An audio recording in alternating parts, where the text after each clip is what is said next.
Buenos días, buenas tardes, buenas noches, dependiendo en qué horario estén escuchando esta clase.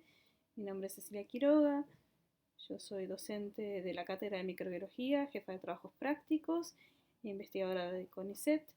Y bueno, hoy les voy a hablar de epidemiología y diagnóstico microbiológico.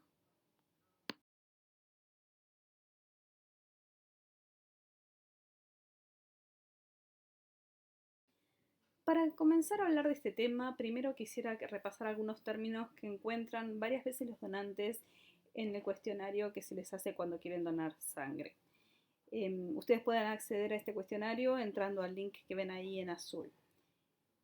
En este cuestionario surgen y aparecen varios términos relacionados con agentes infecciosos, como podemos ver acá, cuando se les consulta si alguna vez han tenido un resultado positivo para algún tipo de patógeno viral, como puede ser HIV, hepatitis B o C, o como si alguna vez estado viviendo en regiones endémicas, como se ve acá para el paludismo.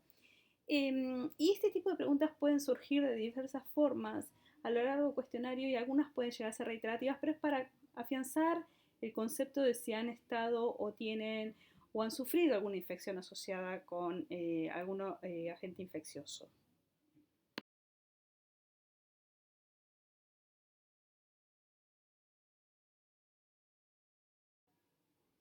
En algunos casos, el hecho de que hayan estado expuestos a determinados patógenos implica una exclusión automática de la posibilidad de ser donante de sangre.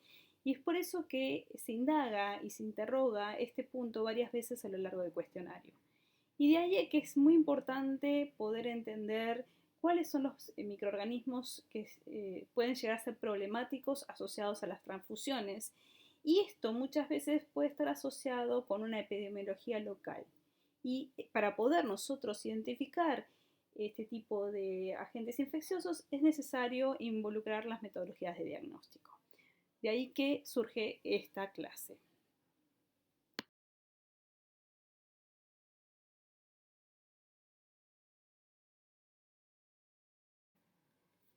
Pero entonces repasemos qué es la epidemiología.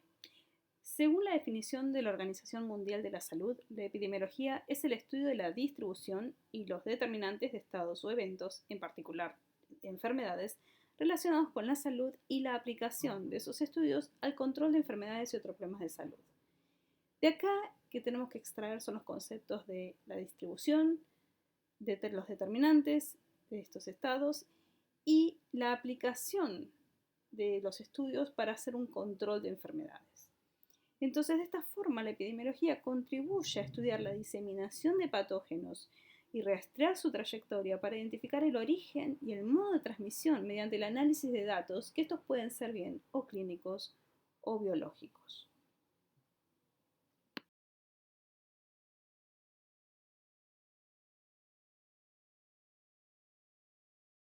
Ahora bien, cuando nosotros nos referimos a epidemiología hay que incorporar determinados conceptos y entre ellos se encuentra la prevalencia que tiene una enfermedad en una población y esto quiere decir la proporción o porcentaje de individuos enfermos en una población específica en un momento o periodo dado.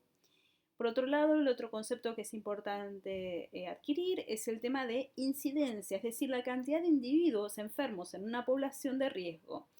Y cuando hablamos de población de riesgo nos referimos a un grupo de individuos susceptibles a este agente infeccioso, que puede variar según sea este microorganismo y que causa una enfermedad específica. Otros dos conceptos importantes son el de mortalidad y morbilidad. Cuando hablamos de mortalidad estamos hablando de la frecuencia de muertes causadas por una enfermedad infecciosa en una población.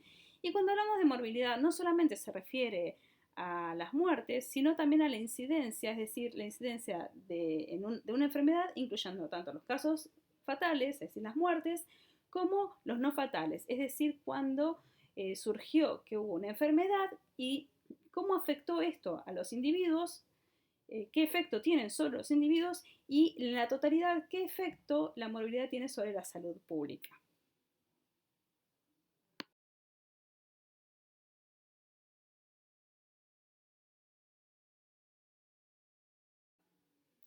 Existen diversas formas para clasificar las enfermedades infecciosas.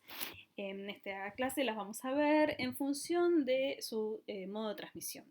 De esta forma las podemos clasificar en transmisibles y no transmisibles de persona a persona. Empecemos por las no transmisibles.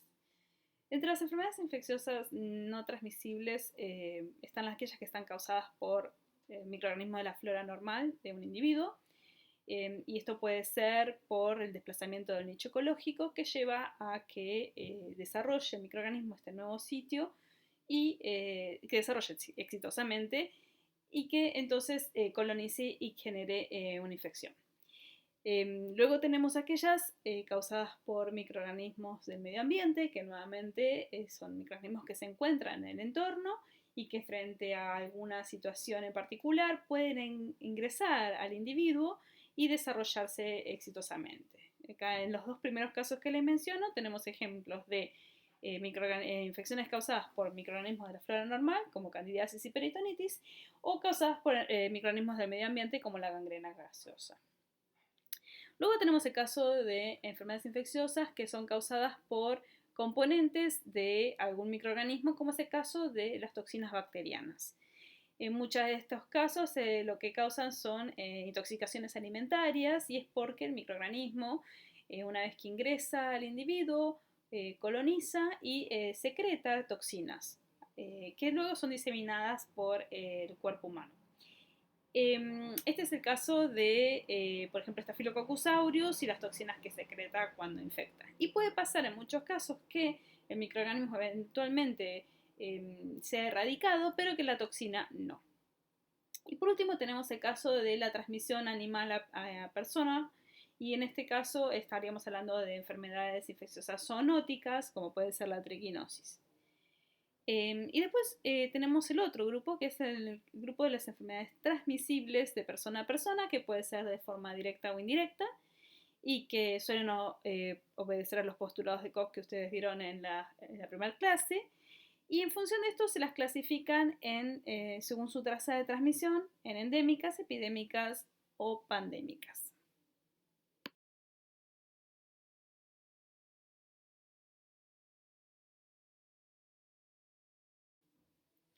Veamos entonces cada uno de estos conceptos.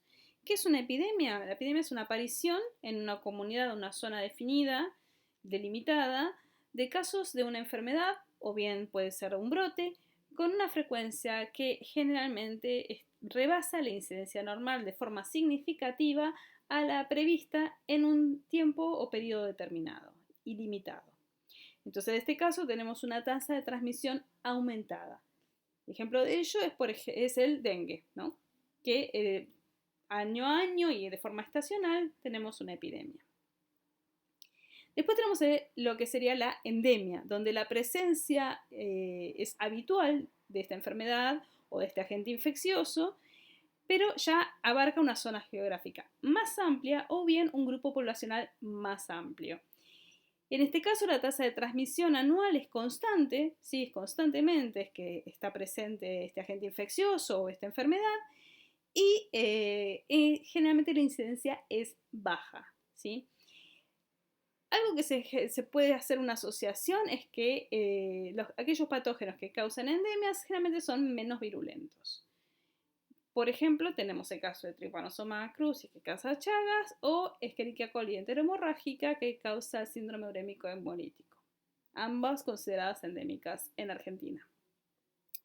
Por último, tenemos el caso de las pandemias, donde es una propagación mundial que atraviesa continentes de una enfermedad que generalmente es considerada nueva en un tiempo mucho más limitado, ¿sí? Y hoy lo estamos viviendo particularmente con el SARS-CoV-2 y el COVID-19, el coronavirus.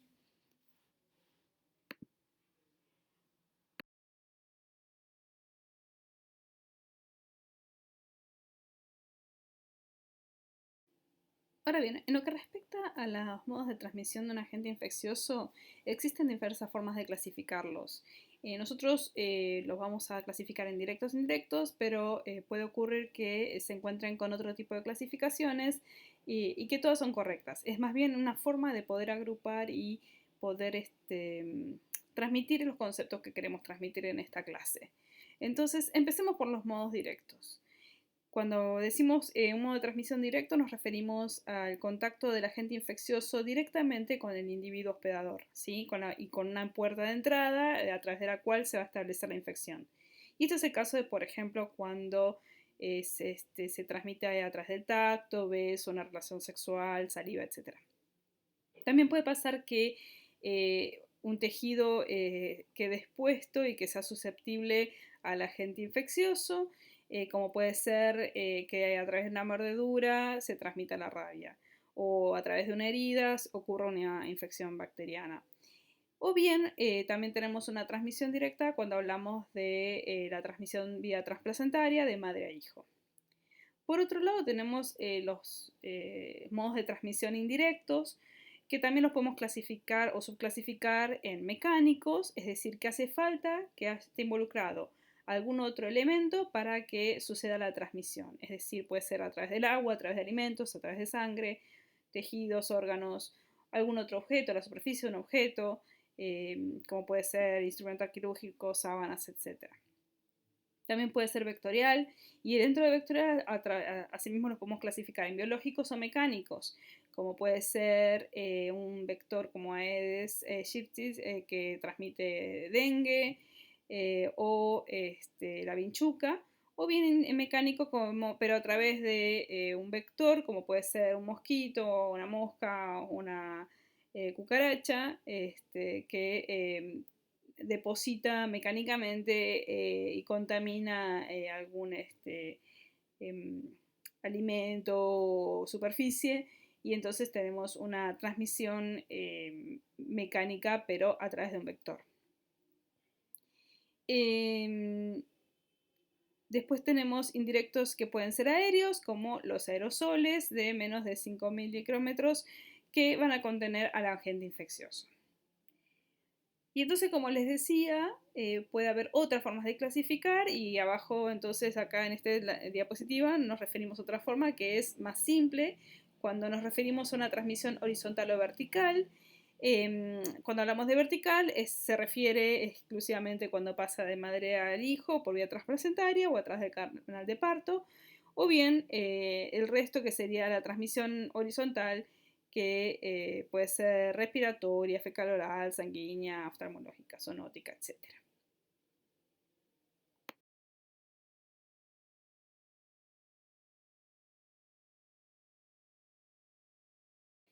Por otro lado, los agentes infecciosos generalmente se encuentran localizados en reservorios o nichos ecológicos donde un microorganismo puede o no replicarse y puede persistir o sobrevivir a lo largo del tiempo, hasta tanto comience nuevamente su transmisión. Existen diferentes tipos de reservorios, pueden ser animados, como el hombre o animales, o inanimados, como sería el caso del suelo, agua, superficies hospitalarias, medicamentos, instrumentos, es decir, todo el medio ambiente. A partir de esto es que entonces en los últimos años se empezó a desarrollar el concepto de una salud, y una salud implica no solamente que la salud del hombre es importante prestar atención y cuidarla, o la salud animal, sino que todo esto funciona en conjunto y que todo interacciona, y que no hay que dejar de lado tampoco la salud del medio ambiente. En el caso que alguna de estos puntos se vea desequilibrado, eventualmente va a terminar afectando a los otros tres puntos, ¿sí? Si nosotros tenemos una deforestación, esto va a afectar a los animales que estaban en ese nicho ecológico, que terminan interaccionando más con el hombre, y esto puede tener un impacto directo si fuera, por ejemplo, animales que son de consumo humano, y que de repente pueda ocurrir que emerja un nuevo patógeno, como lo que estamos viendo ahora con el coronavirus. Entonces, siempre y desde ahora en adelante, lo que se trata de contemplar es la salud completa, global, desde todas las aristas. Por ende es que es siempre importante, y es muy importante, el impacto del reservorio en la vida y en el ecosistema en el cual nosotros nos desarrollamos.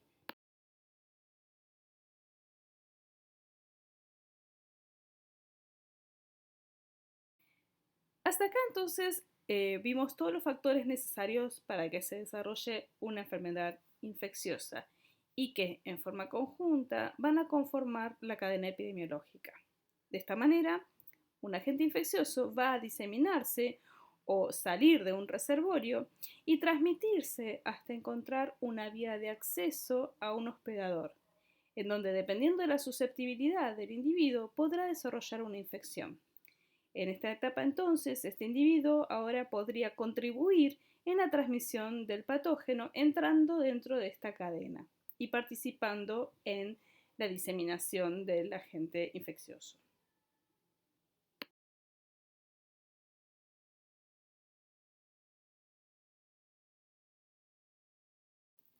Pero entonces nos encontramos con que puede pasar que un individuo comience el proceso infectivo y donde se desarrollen todos los síntomas, o bien que no, que este individuo sea portador, entre en una etapa de portación donde va a hospedar al agente infeccioso sin presentar síntomas o signos clínicos de la enfermedad y que constituyen una fuente potencial de infección y de transmisión del agente infeccioso.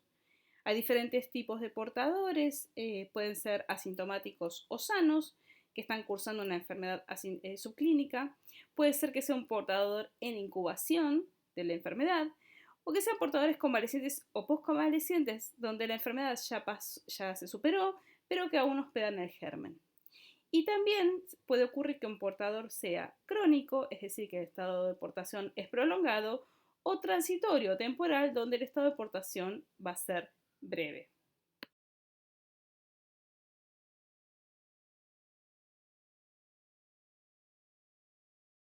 Ahora bien, conociendo entonces cuál es el agente infeccioso, cuál es su reservorio, cuál es su modo de transmisión, cuál es el grupo de riesgo sobre el cual actúa, el siguiente paso es lograr un control de la epidemia. Eso se puede hacer a diferentes niveles.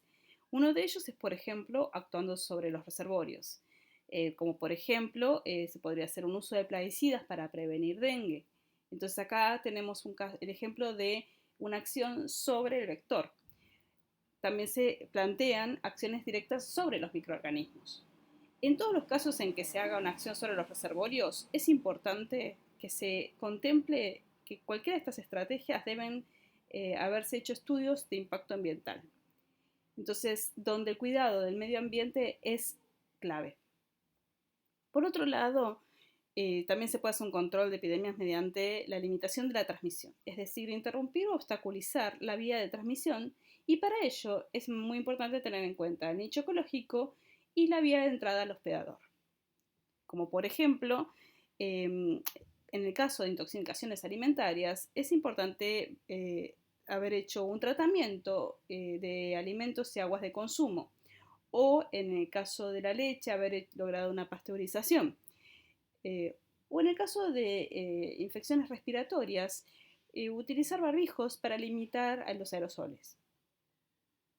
Asimismo, también está la opción de la inmunización, donde acá es importante que el desarrollo de vacunas y cumplir con el calendario de vacunación. Y por último, también está la opción de la cuarentena, donde se limita la exposición de individuos a un agente infeccioso por un periodo generalmente breve.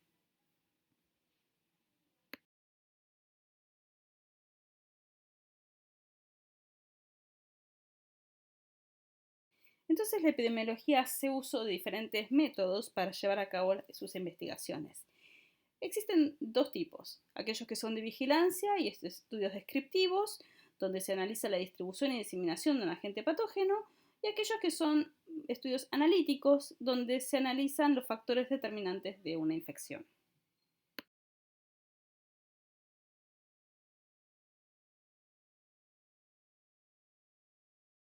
¿Cuál es la importancia de la epidemiología en infecciones por transfusiones? Por un lado, es evaluar la práctica transfusional y que también se están llevando a cabo las tareas en el laboratorio. Y por otro, evaluar la calidad de los suministros de sangre. Asimismo, es importante hacer una vigilancia epidemiológica para poder identificar aquellos agentes infecciosos relevantes de cada región y siempre estar actualizados a cuáles son los que hay que pesquisar. De esta forma se van a reducir los posibles riesgos de transmisión de agentes infecciosos.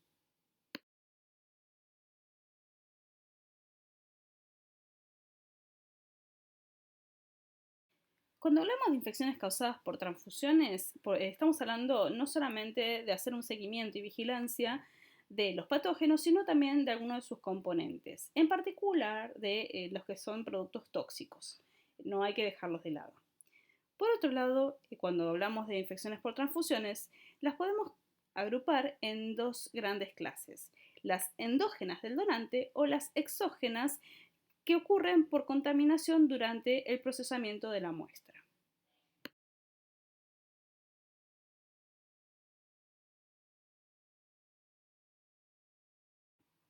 Previamente les mencioné que existían riesgos de transmisión por vía transfuncional, de los cuales no nos vamos a deshacer. Van a estar siempre presentes por más que optimicemos las metodologías de trabajo. Estos riesgos son cuatro y vamos a verlos en detalle. El primero es el periodo de ventana que posee todo agente infeccioso, que es el lapso durante el cual el donante está infectado con un patógeno, pero los resultados de la pesquisa serológica son negativos porque se encuentran debajo del límite de detección. Luego tenemos los donantes asintomáticos, portadores crónicos, que puede ser un individuo que desconoce ser un portador, que es crónico, y que al no presentar síntomas no es contemplado como, no es excluido. Después tenemos el caso de infecciones por variantes, por microorganismos que han mutado o por nuevas cepas que no son detectables por las metodologías actuales, por más que sean sensibles. Entonces, pequeñas variaciones en el genoma o en el antígeno van a llevar a que la metodología de detección falle. Y por último, puede pasar que haya errores de laboratorio donde durante el procesamiento de la muestra ocurra una contaminación, o bien cuando el producto que se utiliza para colectar la muestra por ahí venga también contaminado, ¿sí? Estos son los típicos errores técnicos que van más allá y que pueden ocurrir, que por más que uno desee que no quiera que ocurran, pueden ocurrir. Entonces, es importante estimar el riesgo de transmisión de infecciones por vía transfusional, ya que resulta de gran utilidad para monitorear la seguridad de las transfusiones sanguíneas y para proveer la información que facilite la decisión médica para que un paciente reciba una transfusión o medidas terapéuticas correctas.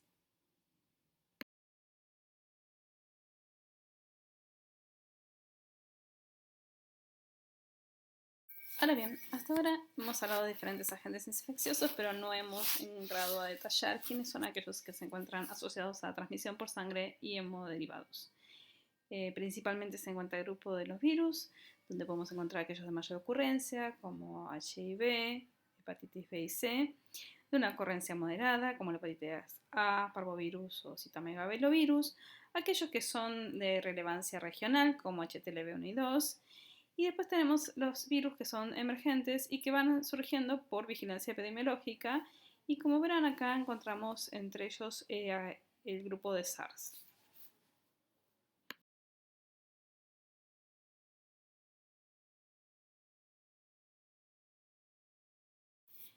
En las clases que siguen, ustedes van a ver más en detalle cada uno de estos grupos y ejemplos de cada uno de estos agentes infecciosos.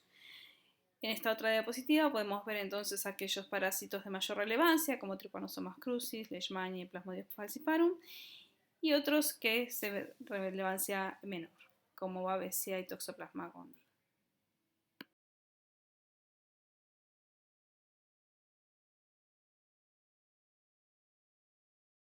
Dentro del grupo de los hongos, aquellos que son de mayor relevancia, asociados a transmisión por sangre o hemoderivados, se encuentran Candida, Trichosporon, Fusarium y Aspergillus.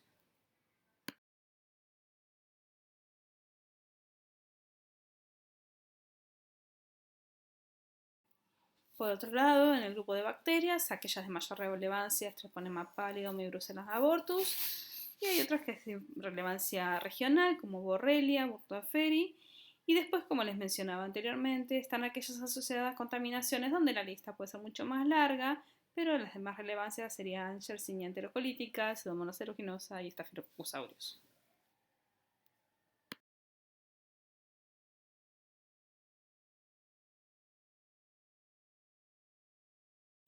En el caso particular de la contaminación bacteriana, esto es particularmente importante porque la tasa de mortalidad es elevada. Esto es porque apenas ingresa el patógeno a sangre puede causar una infección y eventualmente llevar a una bacteriemia y una sepsis. ¿En qué situaciones sucede esto? Esto es cuando un donante aparentemente sano puede llegar a una bacteriemia transitoria por la penetración del microorganismo a través de la piel cuando se hace la colección de la muestra. ¿Cómo podemos prevenir esto? Bueno, hay diferentes etapas, ¿no? La primera sería evitando la introducción del microorganismo en todas las etapas de la toma de muestra, garantizando la esterilidad de todos los productos utilizados, asegurando las condiciones de asepsia e implementando controles de esterilidad sistemáticos en todos los puntos.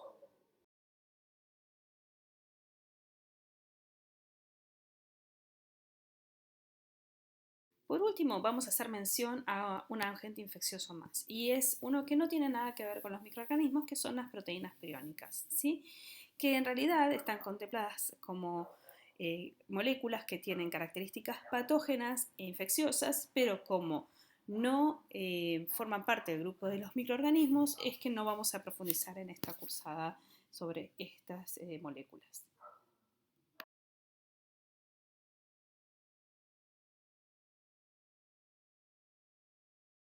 Ahora bien, durante la última Asamblea Mundial de la Salud se establecieron diferentes resoluciones y en ellas podemos encontrar términos muy relacionados a la microbiología.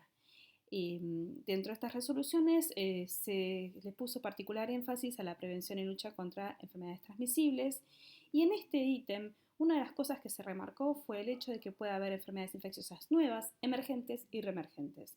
Y como habíamos hablado antes, esto tiene mucho que ver con la epidemiología. Por otro lado, se hizo un particular énfasis al problema de la resistencia a antimicrobianos y cómo hay que lograr contener la situación. Entonces, esto entra o incorpora o introduce un nuevo concepto que es el tema de la resistencia a antimicrobianos, que van a ver más tarde. Y por último, uno de los temas que también es importante resaltar y relacionado con lo que vemos acá es cómo podemos mejorar la seguridad del paciente, y eso cómo se puede hacer a través de la vigilancia de todos los estadios relacionados al proceso de toma de muestra y tratamiento del paciente. Es decir, desde los medicamentos, el equipo médico y el uso de tecnología, todo tiene que estar constantemente vigilado, controlado para minimizar posibles transmisión de patógenos.